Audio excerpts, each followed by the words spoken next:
Occupation is a fluid term that can be easily manipulated by the powerful and occupying powers. When the occupied is portrayed as violent and the occupier as victim, then democracy and justice have to be redefined. If the international community cannot stop Israel's apartheid wall and the destruction of people and their livelihood, then humanity is at stake. In June 2000, and while the international community is pushing to promote freedom and install democracies throughout the Middle East, Israel decides to reinforce its occupation by encircling the West Bank and Palestinian towns with a separation barrier that is meant to choke the Palestinian population and deprive them from their livelihood. Compared to the 96-mile, 11.8 feet high Berlin Wall that was destroyed in 1989, the Israel Separation Wall extends more than 408 miles and reaches between 6 and 24 feet high. It consists of solid concrete in some areas and a 40-meter complex of trenches 6 to 8 feet deep, barbed wires, electronic surveillance fences, and patrol roads in other areas. The wall, which swallows more than 42% of the West Bank, is in most areas not on or near the 1967 Green Line that divides Palestine from Israel.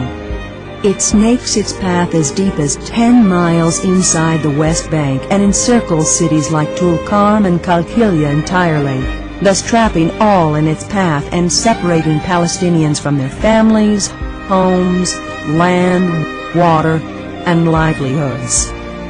Numerous villages have already been confiscated, 200,000 people separated, 35,000 meters of irrigation networks seized, 11,400 dunams of agricultural lands confiscated, and 100,000 ancient olive trees destroyed, thus impacting life, agriculture, freedom of movement, water usage, and income.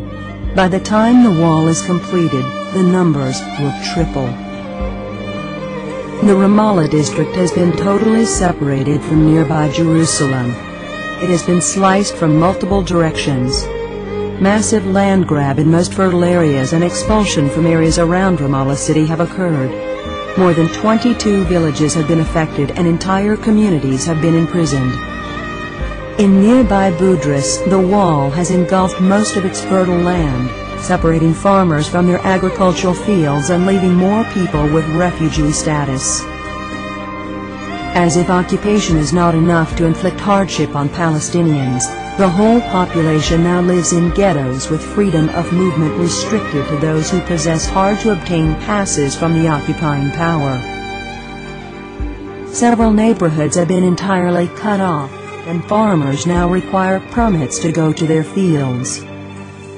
Intimidation by Israeli soldiers and settlers is becoming a daily reality for everybody, and a simple trip to school or hospital is becoming a risky adventure and ordeal.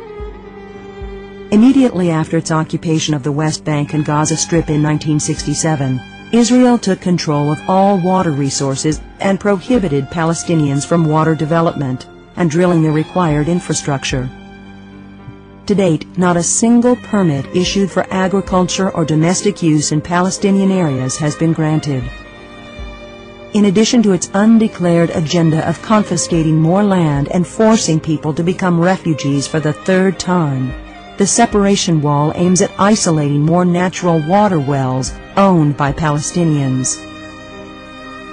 More than 31 natural water wells producing 3.8 million cubic meters that serve thousands of Palestinians for agricultural and domestic use have been confiscated.